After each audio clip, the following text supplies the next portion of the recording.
इस वीडियो में हम बात करने वाले हैं कि महंगाई से बचने के ऐसे 10 उपायों के जिसको अगर आप अपनी लाइफ में इम्प्लीमेंट करते हैं तो बहुत कुछ पा सकते हैं, या पैसे बचाने के 10 उपाय जिसकी वजह से आप महंगाई से लड़ सकते हैं। तो चलिए शुरू करते हैं आज का वीडियो। मेरा नाम है केशव व्यास और आप सभी का स्वागत है एक नए वीडियो में। दोस्तों, आजकल महंगाई एक बहुत बड़ा मुद्दा बनती जा रही है। मिडिल क्लास के लिए एक कमर तोड़ महंगाई है। ऐसे समय में अगर हम महंगाई से निपटने के लिए कुछ स्मार्ट तरीके अपनी लाइफ में अपनाते हैं तो इससे हमें डेफिनेटली बेनिफिट मिल सकता है और काफ़ी सारी हमारी सेविंग हो सकती है और हमारी फैमिली के लिए हम बहुत कुछ कर सकते हैं। तो ये रहे कुछ 10 पॉइंट्स जिसको आप अपनी लाइफ में इम्प्लीमेंट कीजिए और महंगाई से आप लड़ सकते हैं या फिर महंगाई का सामना बहुत अच्छी तरीके से कर सकते हैं। आज का हमारा जो पहला उपाय है महंगाई से लड़ने के लिए वो ये है कि आपको अपना बजट बना लेना है। बजट अपना मंथली बजट बना लीजिए और उस बजट को मॉनिटर कीजिए, यानी कि 1 महीने का आपने बजट बनाया, फिर ये देखिए कि आपके खर्चे कहाँ हो रहे हैं और अपने फंड को मॉनिटर कीजिए ताकि आपको पता चले कि कुछ अनवांटेड खर्चे हैं जो अगर शायद आपने प्लान नहीं किए और कर रहे हैं, तो उसकी वजह से क्या होगा कि आपका जो ये मॉनिटरिंग करेंगे अपने बजट को तो आपको पता चल जाएगा कि इस खर्चे को हमें कम करना है। तो ऐसे करके आप महंगाई के सामने लड़ सकते हैं। एक बजट अच्छा ऑप्शन है। बजट इन द सेंस कि आप पूरे महीने का बजट को कैलकुलेट कीजिए, अनवांटेड जो आपके जो खर्च है उसको मॉनिटर कीजिए और उसे कम करने की कोशिश कीजिए ताकि एक सीधा बट एक असरकारक उपाय है महंगाई से लड़ने के लिए। अब हम बात करते हैं दूसरे उपाय के बारे में। दूसरा उपाय ये हो सकता है कि आप अपनी इच्छाओं और अपनी ज़रूरतों को समझें। कभी-कभी क्या होता है कि हम अपनी इच्छा के अनुसार काफ़ी सारी चीज़ें खरीद लेते हैं जो हमें नहीं खरीदनी चाहिए। फॉर एन एग्जांपल हम कहीं शॉपिंग के लिए जाते हैं, वहाँ से कुछ गैजेट्स खरीद लेते हैं या फिर महँगे कपड़े खरीद लेते हैं या फिर वॉचेस खरीद लेते हैं। तो ये सब चीज़ें हैं जो हमारी इच्छा के अनुसार हम खरीद लेते हैं, वरना हमें उस चीज़ की काफ़ी ज़रूरत नहीं होती है।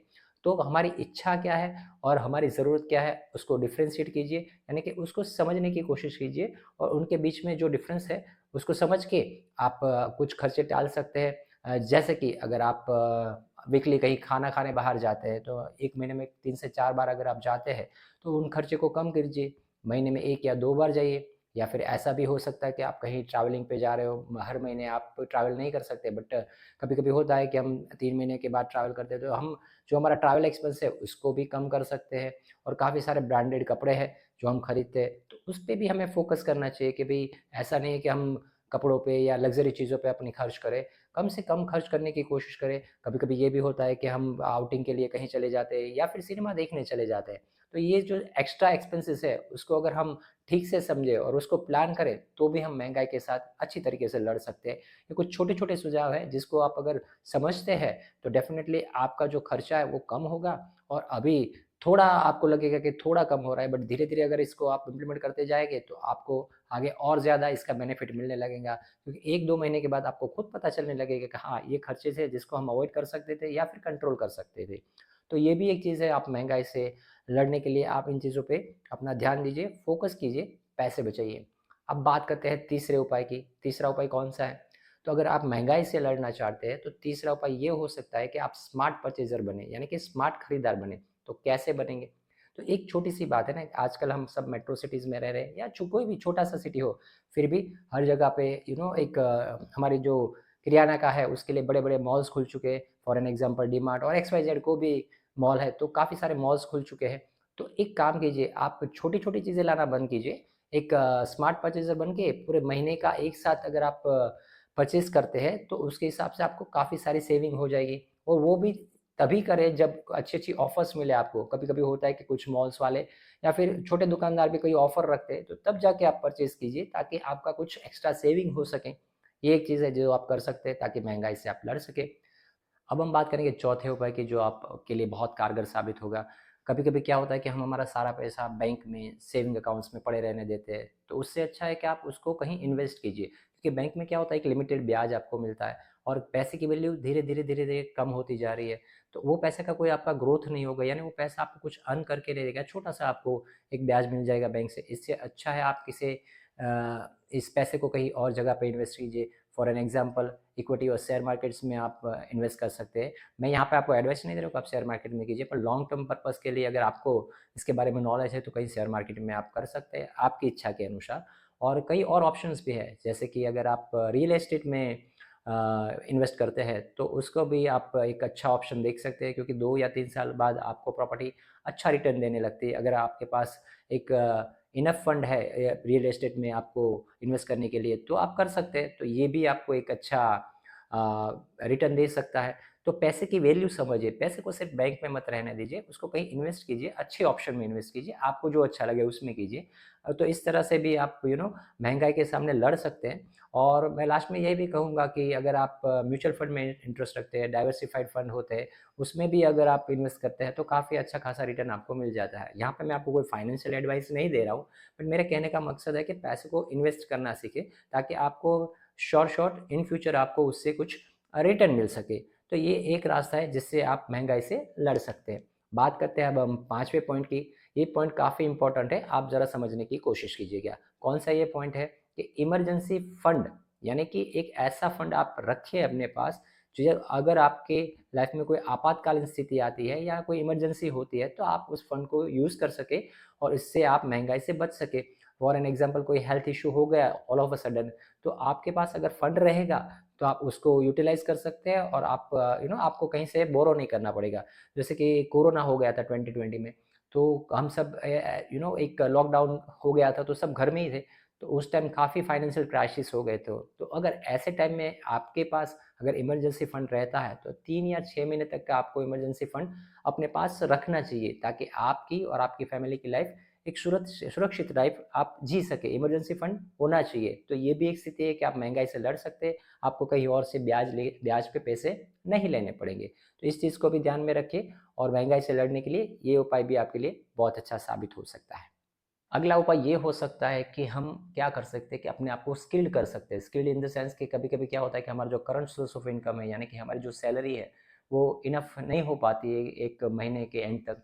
तो हमें ये भी करना चाहिए कि अपने इनकम के नए सोर्सेज़ ढूँढने चाहिए। कभी-कभी हम फ्रीलांस वर्क कर सकते हैं या फिर कोई स्किल सीख सकते हैं, जिसकी वजह से हमें एक्स्ट्रा इनकम होने लगती है। तो उस हिसाब से भी अगर आप कुछ नया सीख लेते हैं या फिर एक्स्ट्रा वर्क करते हैं, तो पार्ट टाइम वर्क करके भी आप महंगाई से लड़ सकते हैं, जूझ सकते हैं, क्योंकि आजकल महंगाई बहुत ही कमर तोड़ महंगाई है और हर किसी को ये सब फेस करना पड़ रहा है। और दिन ब दिन महंगाई बढ़ती जा रही है, कम कभी नहीं होगी, वो बढ़ेगी। तो हमें अपने आप को स्किल्ड करना होगा। अगर हम कुछ नया सीख लेते हैं, तो उससे हमारा एक अच्छा इनकम सोर्स जनरेट होगा और हम महंगाई से इजीली लड़ सकते हैं। दूसरी बात कि कर्ज कम से कम लें। अब मैं कौन सा कर्ज की बात कर रहा हूँ, यहाँ आप समझने की कोशिश कीजिए। अभी आजकल हम क्या कर रहे हैं, एक मॉडर्न लाइफ जी रहे हैं। तो कर्ज की बात आती है तो क्या होता है, आजकल हर किसी के पास क्रेडिट कार्ड है। तो हमें एक फैसिलिटी दी गई बैंक की तरफ से कि आप क्रेडिट कार्ड यूज़ कर सकते हैं। तो हम क्या करते हैं, नॉर्मली क्रेडिट कार्ड का यूज़ कर लेते हैं कि चलो कोई बात नहीं, अभी भी मुझे पेमेंट नहीं करना है, बाद में ही करना है। तो एक क्रेडिट कार्ड ले लेते हैं। अब क्रेडिट कार्ड ले लिया, उसके बाद क्या होता है कि जैसे ही हम कुछ परचेजिंग चालू करते हैं, तो धीरे-धीरे हम क्रेडिट कार्ड से शॉपिंग करने लगते हैं। तो उस पे ब्याज चढ़ने लगता है। तो कम से कम ये कीजिए कि क्रेडिट कार्ड का यूज़ कम कीजिए, ताकि हमें ब्याज ना भरना पड़े और हम पे कोई कर्ज ना चढ़े।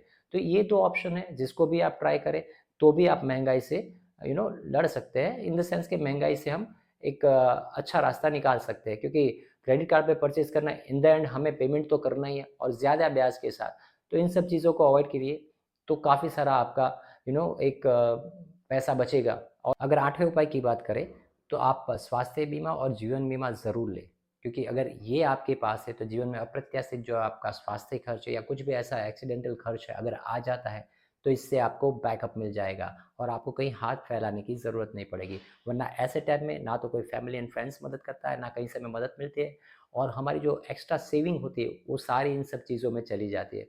तो इन अप्रत्याशित खर्चों के लिए भी आपको अपनी योजना बना के रखें कि अपना मेडिक्लेम ले या फिर स्वास्थ्य बीमा ले ले या जीवन बीमा ले ले। तो ये सब चीज़ें हैं जो आपको एक समय पे हेल्प करेगी। ये आपकी एक फ्यूचर प्लान हो सकता है, या फिर आप कह सकते हैं कि अपने भविष्य को आप प्लान करके चलें। तो ये सब चीज़ें काफ़ी मदद करती है, क्योंकि जब ऐसा टाइम आता है तो तब हमें पैसों की बहुत ज़रूरत होती है। तो स्वास्थ्य बीमा या जीवन बीमा इन सबको करवाएँ, ताकि अप्रत्याशित खर्चों से आप बच सकें और इससे आपको एक अच्छा बैकअप मिल सके।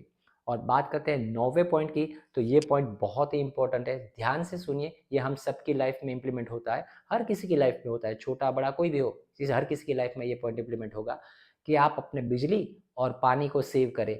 ये एक मैसेज मैं नहीं दे रहा हूँ, पर समझने की बात है कि महीने का बिजली का बिल हमारा हज़ारों में आ जाता है।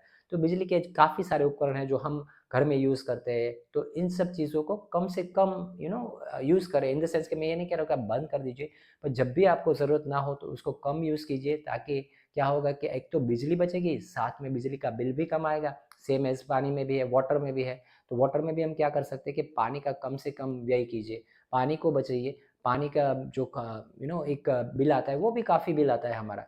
तो वाटर और इलेक्ट्रिसिटी बिल जो होते हैं, उसे उसमें अगर हम कटौती करते हैं, यानी हम समझ के या फिर अच्छी तरीके से उसका इस्तेमाल करते हैं, तो उसमें भी हम काफ़ी सारी इनकम बचा सकते हैं। तो ये भी चीज़ है जो आप अगर समझते हैं और इसको आप इम्प्लीमेंट करते हैं, तो धीरे-धीरे इसका आपको बेनिफिट दिखने लगेगा। आपकी काफ़ी सारी इनकम आपके बचने लगेगी, इन द सेंस कि आपके पैसा बचेगा। तो आपको जब पैसा दिखेगा, तो आपको समझ में आएगा कि बातें छोटी-छोटी थी, पर ये काफ़ी सारी हमारे लिए लाइफ में उपयोगी बातें थी। लास्ट और आखिरी पॉइंट मैं यही कहूँगा कि ये बहुत ही इम्पोर्टेंट पॉइंट है कि लंबी अवधि की योजनाओं में निवेश कीजिए। ये कैसी योजनाएँ हो सकती है, वो आप पे निर्भर करेगा, बट अपने बच्चों की शिक्षा और अपने रिटायरमेंट प्लान के लिए ज़रूर सोचिए और उसके हिसाब से अपनी लाइफ को प्लान कीजिए। अच्छे कोई भी आपके जो एडवाइज़र हो, उनसे कंसल्ट कीजिए और समझिए कि ये महँगाई बढ़ने वाली है, तो आप हम क्या कर सकते हैं। तो ये छोटी-छोटी समझ और ये छोटे-छोटे पॉइंट्स हैं जो हमें काफ़ी उपयोगी हो सकते हैं, काफ़ी हमारी लाइफ में हेल्प कर सकते हैं। पैसे कैसे बचेंगे, ये आप पर है। हम उसको किस तरह से खर्च करते हैं, ये भी हम जानते हैं। तो हमें कैसे खर्च करना है और कैसे बचाना है, ये हमें ही समझना है।